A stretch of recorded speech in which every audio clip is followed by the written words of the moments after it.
All right, folks, thank you very much for joining us for our press briefing today. We've got a great lineup of folks who are going to be talking about some of the work that we've done at the state as far as pandemic response and how it ties to our Center of Operational Excellence. But before we get into that, I want to remind people again to take the opportunity, if you have not already, to get vaccinated. That vaccines are our best defense against the virus, and while our hospitalizations are declining, we want people to go out and get vaccinated. In Nebraska, we've gotten, for example, I think 88.5% of our seniors have been vaccinated, so we're doing very well from that standpoint. But we want people to go out and get vaccinated. If you haven't had a chance to get vaccinated and you have questions, please talk to your healthcare provider to be able to do that. Again, this virus while it primarily has the biggest impact on people who are 65 years and older, you can be in your 40s and be severely impacted. Right? So we want people to take the opportunity to get vaccinated. All right, so today we're going to talk about our Center of Operational Excellence. Now, this is something we established in 2016 to be able to do process improvement. We implemented Lean Six Sigma to be able to create a culture of operational excellence through all of our agencies, and our Center of Operational Excellence is really kind of the hub for that. So we have trained not only a number of people with regard to our different levels, like over 23,000 white belts have been trained, for example. We've got 305 executive green belts, 44 green belts, 4 black belts, and so forth, nearly 5,800 yellow belts. So we've done a lot of training for our state teammates in process improvement, and we've done 575 projects through the Center of Operational Excellence that have saved over 630,000 hours of our teammates' time. So we've got a lot of great projects and a lot of great stories about how this has improved the service to our citizens here in the state of Nebraska, whether it's our Department of Transportation or Health and Human Services or whatever. But what we're going to talk about today, how the Center of Operational Excellence impacted our pandemic response. On March 6, 2020, we reported our first case. And at that time, really nobody had a complete understanding of how this was going to impact us. And because of our Center of Operational Excellence and the tools we gave our teammates, it allowed us to be flexible in responding to this pandemic. And I think we had one of the best pandemic responses here in Nebraska. We can look at it across all of our agencies that participate in this and what they did. So, for example, you think about the Department of Health and Human Services and setting up contact tracing, which we had not done before because that was normally done at your local public health department, or the Test Nebraska program, or the vaccines, or all the other responses that we did there. You can think about the Department of Administrative Services and our procurement and how they had to go out and find places to source things that we needed. So, for example, one of the inspirations for getting Test Nebraska was the fact that the CDC's IRR would not give us reagents, so we couldn't do testing. So we had to find creative ways to be able to do that, and that's how Test Nebraska got set up.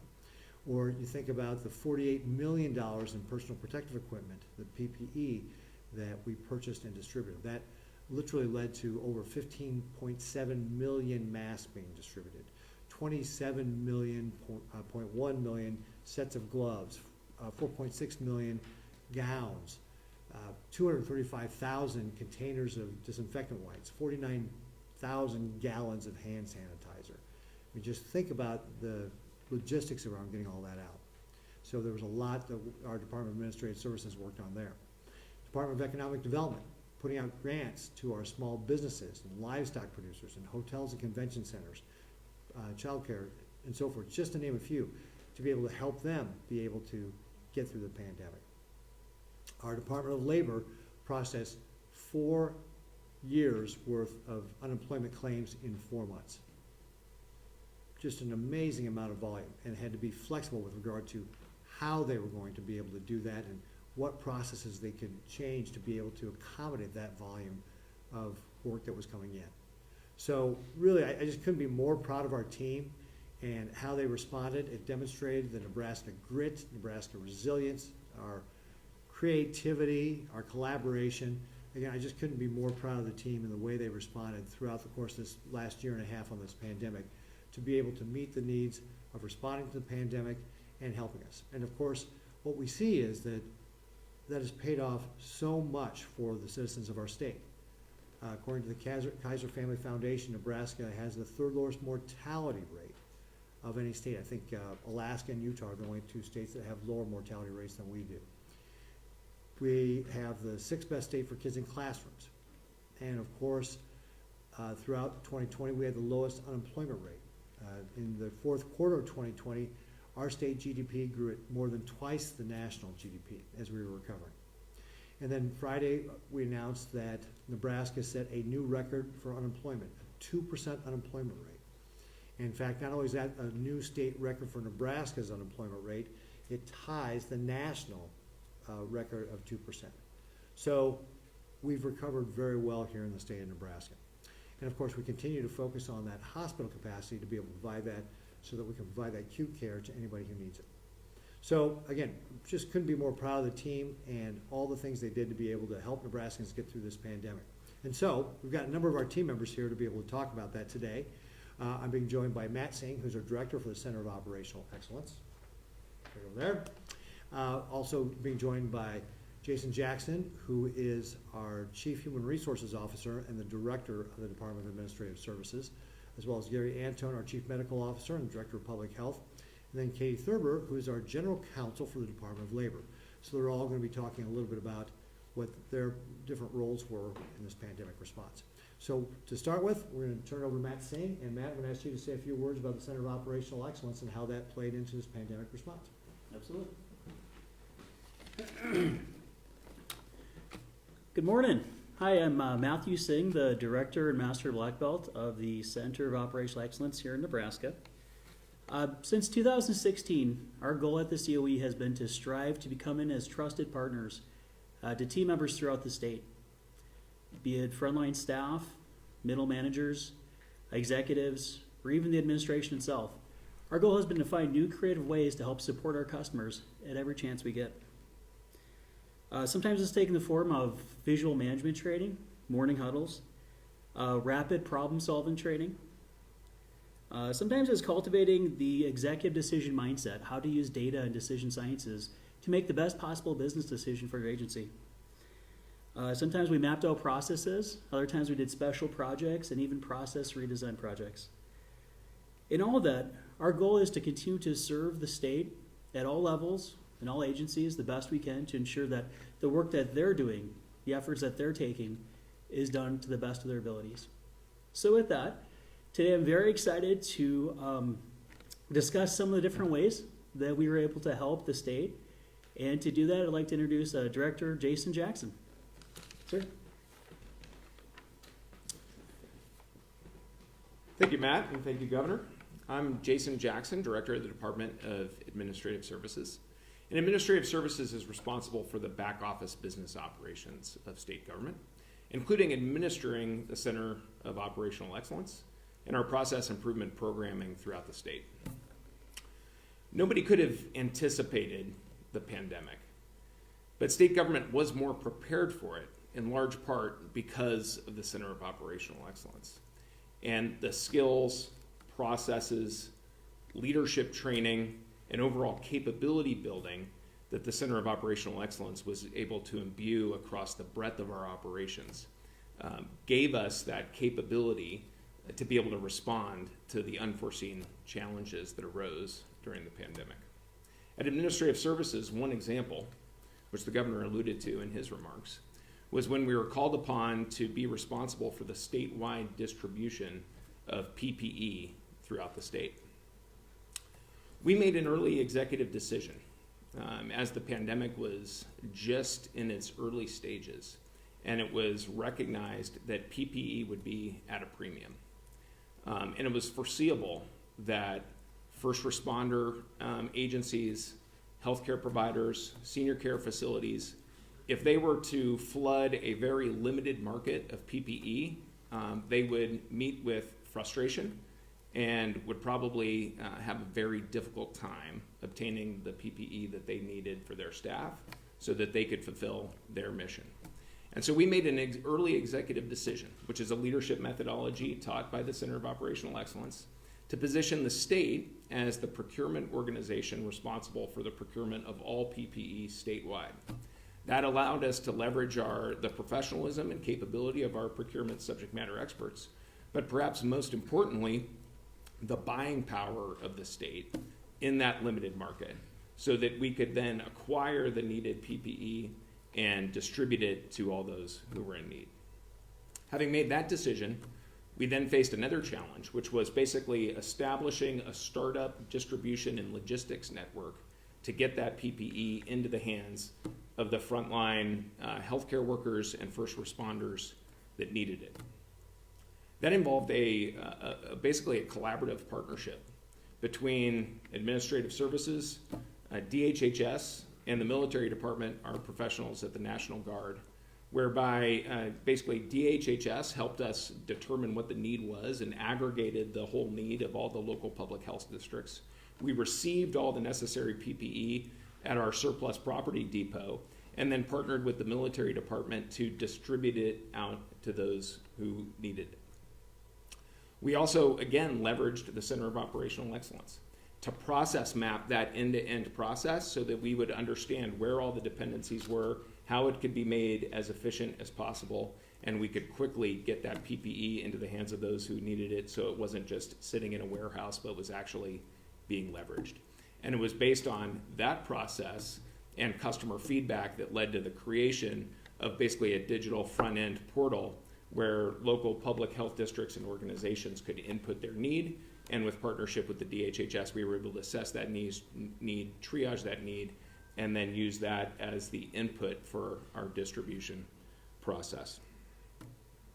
As a proof point of our success, a National Emergency Management Association July of 2020 report identified Nebraska as the first state in the country to have a 120-day surplus supply of critical PPE for distribution to those who needed it. And just anecdotally, in my conversations with peers across the country at that time, there was a lot of states that were still struggling to meet their immediate needs, and to have positioned Nebraska at that early date as having a repository of basically 4 months of surplus supply really put us in a position where we could make sure that we were meeting the needs of those who needed it most. So again, a testament to the capability building, collaborative interagency partnership, and process improvement and leadership techniques that the Center of Operational Excellence had imbued our leadership team in, and that we were able to bring to bear to solve those problems. So, Governor, I want to thank you for your leadership and starting the Center of Operational Excellence, so as leaders we could all be more prepared to respond to that challenge. And now I'll go ahead and introduce Dr. Gary Anton. Gary. Thank you, Jason. Thank you, Governor Ricketts.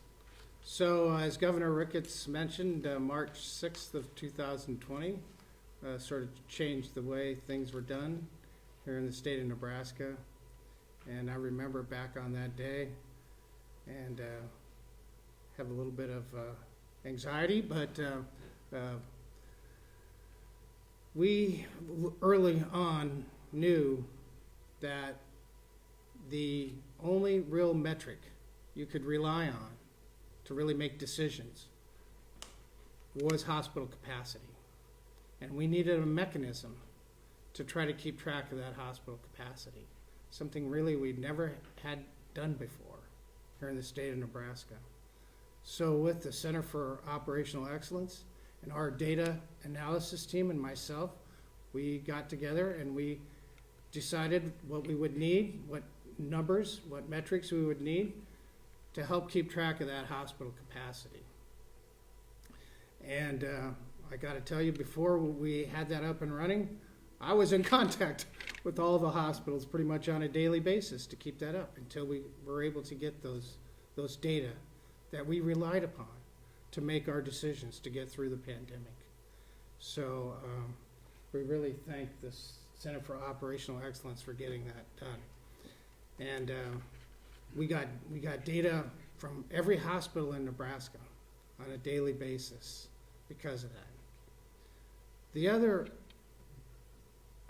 task that Center for Operational Excellence helped with, for me personally, was to set up calls with the associations and other stakeholders throughout the state of Nebraska.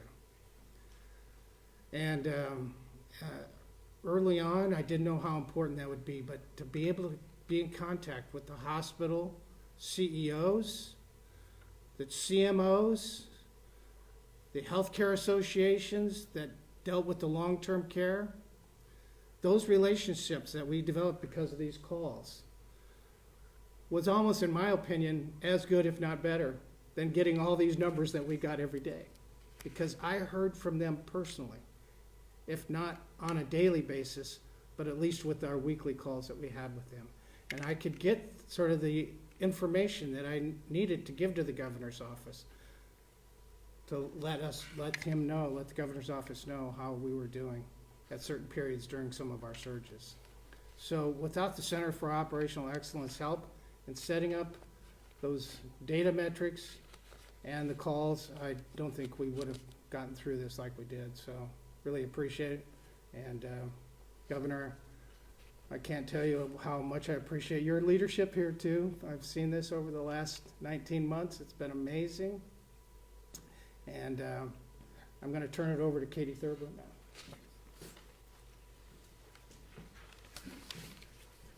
Thank you, Dr. Anton. Good morning.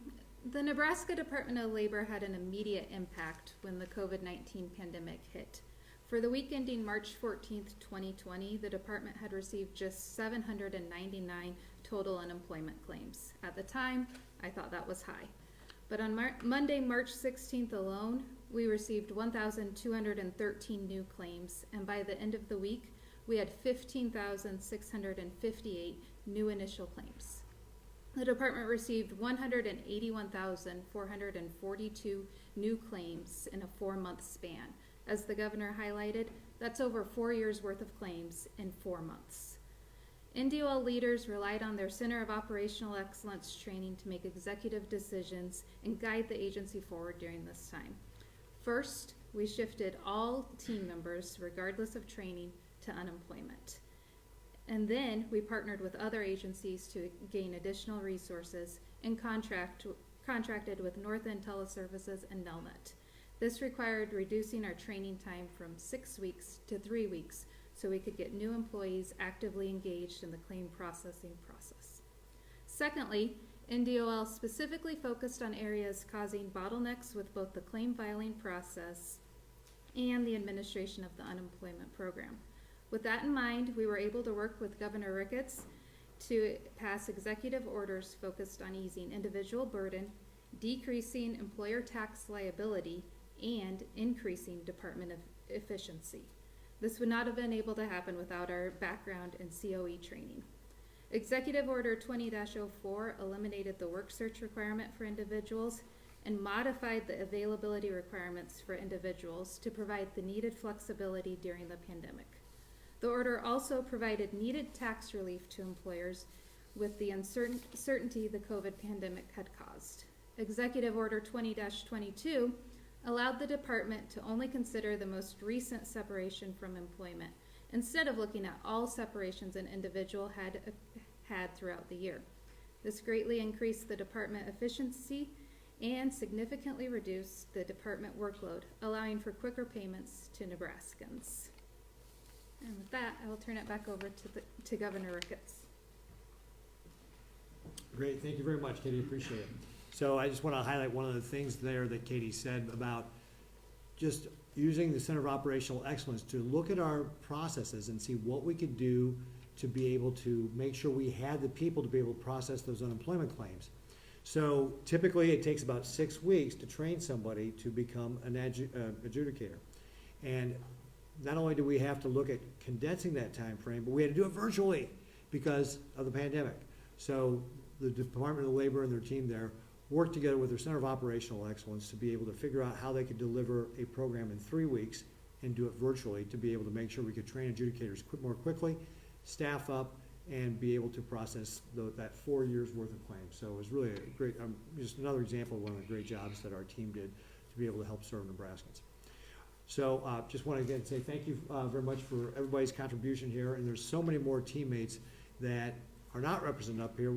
Jason, you mentioned the National Guard is one example. Our Department of Veterans Affairs had to look at their procurement processes to be able to make sure they had the necessary material on hand. So it was just, again, there were so many people that had to make adjustments for this pandemic, and I want to thank all of our teammates for all the work they did to be able to help serve Nebraskans and help get Nebraska back on our feet. So with that, we'll go ahead and take questions and answers. As always, we'll take questions on this topic, and when we exhaust those questions, we'll move on to other topics.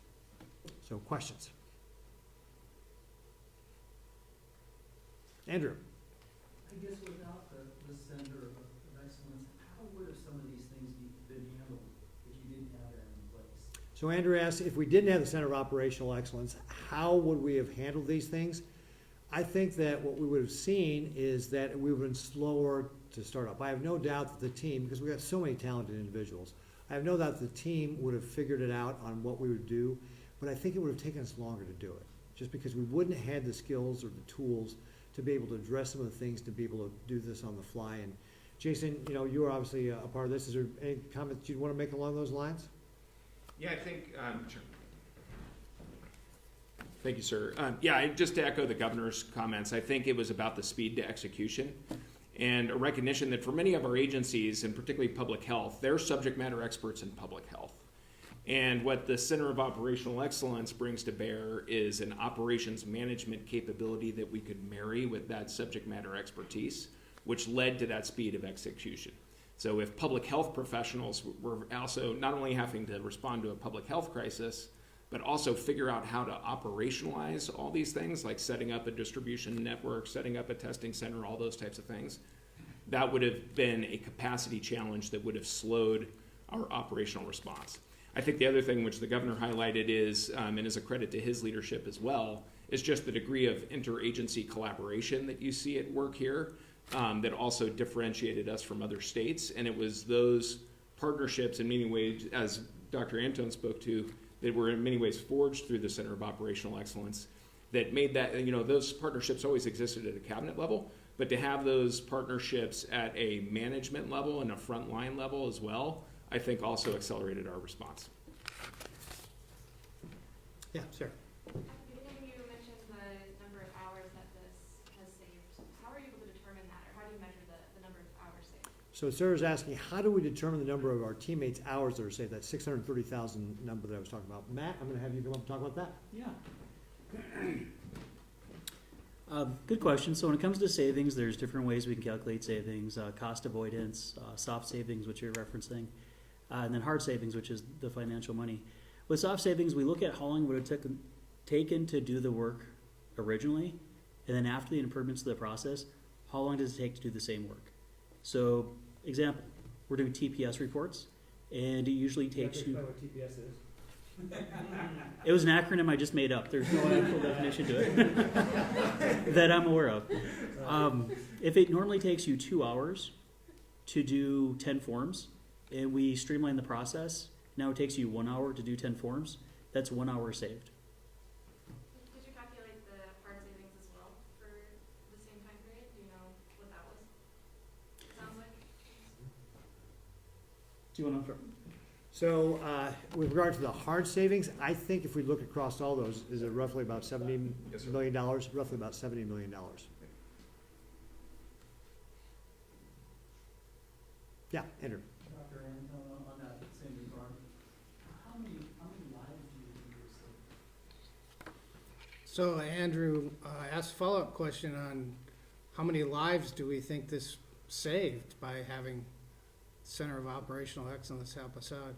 I just want to go back a little bit because I think what the governor and Jason was saying about speeding things up is being a doctor and being a biology major and biochemistry major. What the Center for Operational Excellence does, it acts like an enzyme. And what an enzyme does, it brings two chemicals together and speeds up that reaction.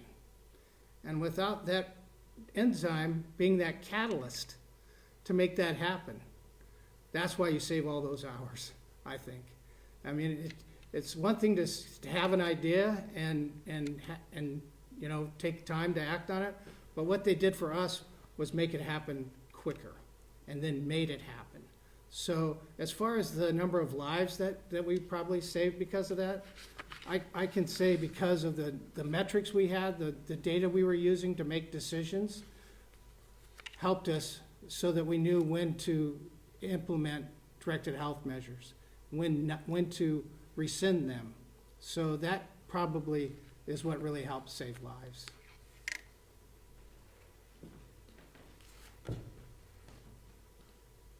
Yeah, Andrew.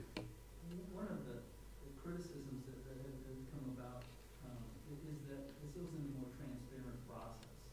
How do you address that? You know, could this have been more transparent in how you guys went about, I guess, procuring some of these types of things?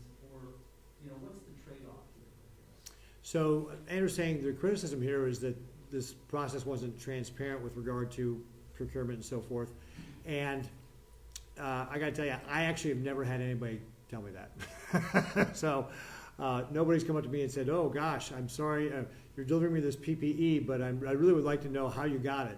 I think most people, when they got the PPE, were just grateful to get it, because if those, to get back to Jason's point, if all those organizations across our state, when you're talking about hospitals, volunteer fire departments, EMTs, you name it, if they had to go procure that themselves, they would not have been able to get the material. We use the buying power of the state to be able to do it. So I didn't encounter anybody who was saying, "Gee, I'm glad you're giving me the PPE, but I want to know how you got it." I got more people who were asking for more PPE, certainly early on, than we were able to get. So I didn't really see anybody who had a big problem with the transparency side. And I think that, frankly, we've been very transparent about how many gloves and things like that we've gotten, and certainly all the vendors we buy from, that's all public information as well. So I guess I just when you're going fast like that, we certainly can do afterwards, provide you people where that material was purchased. But at the time, you're just going as quickly as possible to be able to get as much as you can, because there was a shortage. Nobody had enough masks, for example. I guess most of the criticism was on Test Nebraska. Oh, with regard to Test Nebraska specifically, again, this was an emergency contract because we had to hurry. And again, it gets back to the fact that early on, we asked for the reagents to be able to do the testing, and we were told by the federal government we could not have them. So we knew we had to come up with our own solution. The only solution we could come up with that could scale as quickly as what we wanted to have to be able to test Nebraskans was leveraging Nomi Health and the great work their team had already started in Utah. They were leveraging their Silicon Slopes and the companies there that were being creative and innovative about how to meet those needs. And so that was about the only person, well, it was the only person that we knew of that was offering anything like that. And so we moved quickly to be able to roll that out. And at one point, that essentially doubled our testing here in the state of Nebraska. So, in an emergency situation, we found the one person that could provide that for us. And, obviously they provided it to other states as well. But it was just literally a lifesaver here in Nebraska to be able to get Test Nebraska set up because of the work that had gone on previously in Utah. Yeah, Sarah. Similar, can you tell me a little bit about why Nomi Health was chosen to then do the hospital transfer center? Now, I think the CHI was the previous entity to head that up, so what went into that decision this time around? Yeah, so with regard to having Nomi Health doing the transfer center is, previously as you mentioned, CHI had been doing that, and they didn't really feel like they could continue to do that. And we were actually broadening the mission a little bit as well, because it was not just about transferring COVID patients, it was transferring all patients. And Nomi Health was, we already had a contract with them. They were already, I think we had credit left on the contract as well. So, couldn't say? Okay, well, I think we actually had some credit with them already. So they were able and willing to be able to get that, again, same sort of thing, be able to turn around in a very quick manner, and had successfully done it with Test Nebraska, so we were confident they'd be able to get the transfer sent up quickly. Anything else you want to add to that? Yes, sir. Nope. They have the resources. They also have the resources. Yeah. Can you ask a question on a different matter? All right, are we all done with the COE stuff? All right, looks like we are. I will just want to thank again all our teammates. Thank you very much, everybody, for all your great work. Appreciate it. You're welcome to stay up here and help me answer all the questions. I don't know if I could be much help.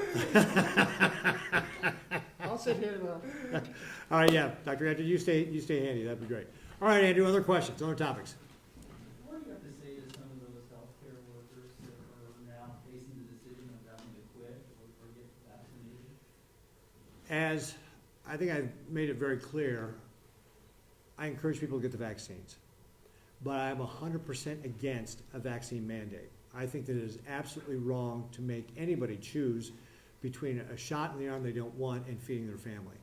So specifically for the positions we have available in the state, if you are a nurse, for example, and you are facing losing your job, come work for the state of Nebraska because we're not going to mandate vaccines, and we've got hiring bonuses for nurses, for example.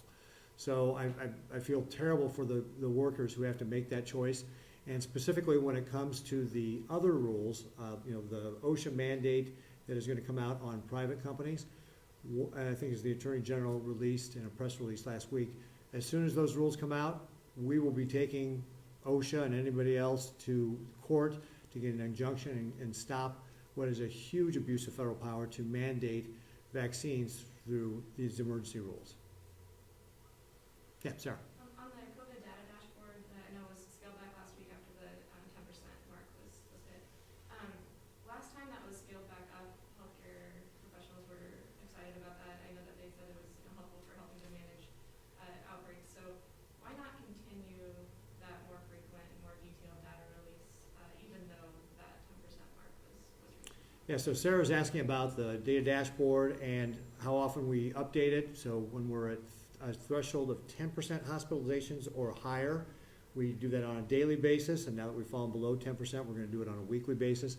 And that really just reflects the needs right now that we have here in the state. So we are looking to get back to normal, folks, right? And so all of our DHMs and executive orders and everything were really tied to what level of hospital capacity we had here in the state of Nebraska.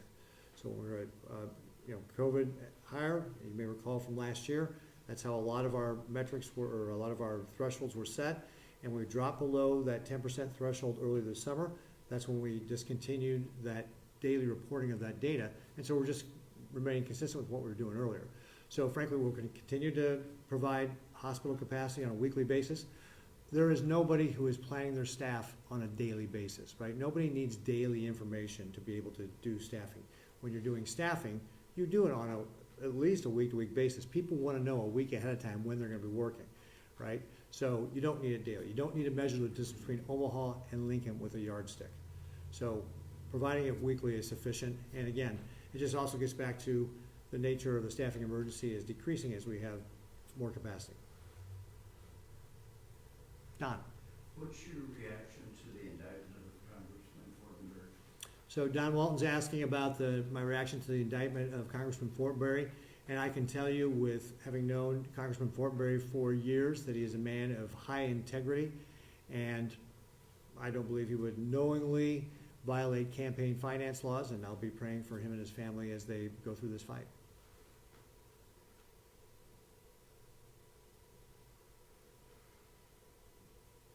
Other questions? All right, seeing none, I'll go ahead and wrap it up. Again, folks, thanks very much for joining us today with regard to our Center of Operational Excellence. I appreciate all the work of our teammates. Again, I could not be more proud of our team and how they responded through this pandemic to be able to serve Nebraskans, how they leverage the tools that we have through the Center of Operational Excellence to provide better service, to adapt, to innovate, and be able to serve the people of Nebraska. And again, I think that we had one of the best pandemic responses in the country right here in Nebraska because of the hard work our team did. So thank you all very, very much, and we'll talk to you all next time. Thanks. Thank you, Francis.